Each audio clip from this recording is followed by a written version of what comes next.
Welcome back dears. പഴുത്ത ചക്ക ഉപയോഗിച്ചിട്ട് നല്ല നാടൻ രുചിയിൽ ചോറിൻ്റെ കൂടെ ഒഴിച്ച് കഴിക്കാൻ പറ്റിയ അടിപൊളി കറി നമുക്കുണ്ടാക്കിയാലോ? നമുക്കിത് എങ്ങനെ ഉണ്ടാക്കുന്നത് നോക്കാം.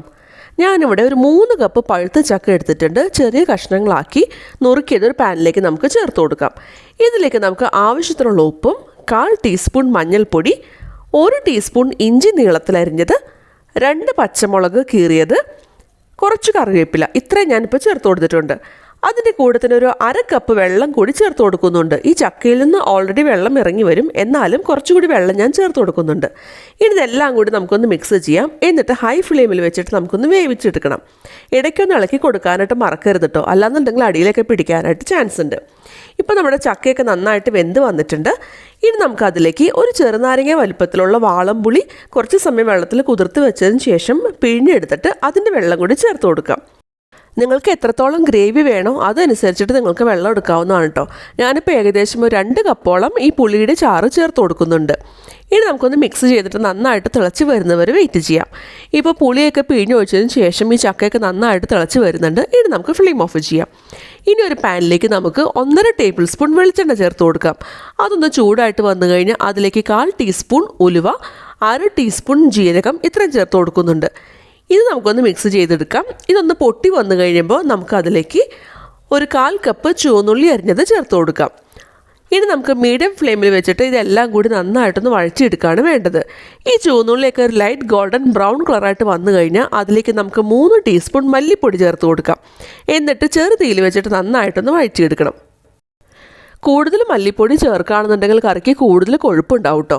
ഈ മല്ലിപ്പൊടി ഒന്ന് മൂത്ത് വന്നു കഴിഞ്ഞാൽ അതിലേക്ക് നമുക്ക് 2 ടീസ്പൂൺ കാശ്മീരി മുളക് പൊടി, 1 ടീസ്പൂൺ സാധാരണ മുളക് പൊടി ഇത്രയും കൂടി ചേർത്ത് കൊടുക്കാം. എന്നിട്ട് ചെറുതീയിൽ വെച്ചിട്ട് നന്നായിട്ടൊന്ന് മൂപ്പിച്ചെടുക്കാം. ഈ പൊടികളൊന്നും കരിഞ്ഞു പോകാതിരിക്കാനായിട്ട് പ്രത്യേകം ശ്രദ്ധിക്കണം കേട്ടോ. ഇനി ഇതിലേക്ക് നമുക്കൊരു 1/4 ടീസ്പൂൺ ജീരകം പൊടി, അതുപോലെ തന്നെ 1/4 ടീസ്പൂൺ കായം ഇത്രയും കൂടി ചേർത്ത് കൊടുക്കാം.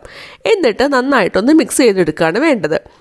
ഈ പൊടികളൊക്കെ നന്നായിട്ടൊന്ന് മൂത്ത് വന്നു കഴിഞ്ഞാൽ അതിലേക്ക് നമുക്ക് ഒരു തക്കാളി പൊടിയായിട്ട് അരിഞ്ഞത് കൂടി ചേർത്ത് കൊടുക്കാം. എന്നിട്ട് നന്നായിട്ടൊന്ന് മൂപ്പിച്ചെടുക്കണം. നന്നായിട്ട് പഴുത്ത തക്കാളി എടുക്കാനായിട്ട് പ്രത്യേകം ശ്രദ്ധിക്കണം കേട്ടോ. ഇനി നമുക്കതിലേക്ക് ഒരു 1/4 കപ്പ് വെള്ളം കൂടി ചേർത്ത് കൊടുക്കാം.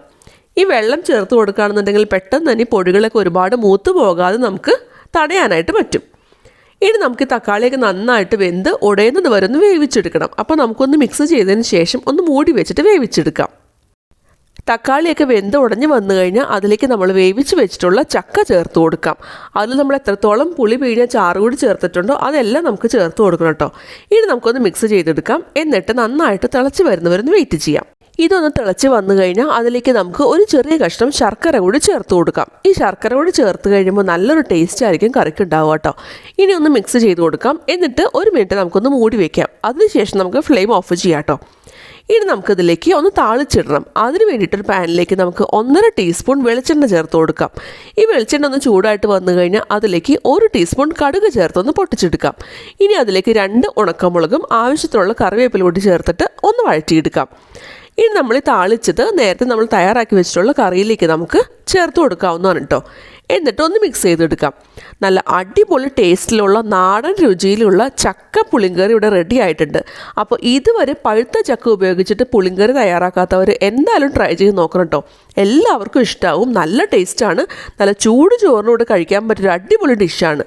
വീണ്ടും അടുത്ത വീഡിയോയിൽ കാണാം. ബൈ.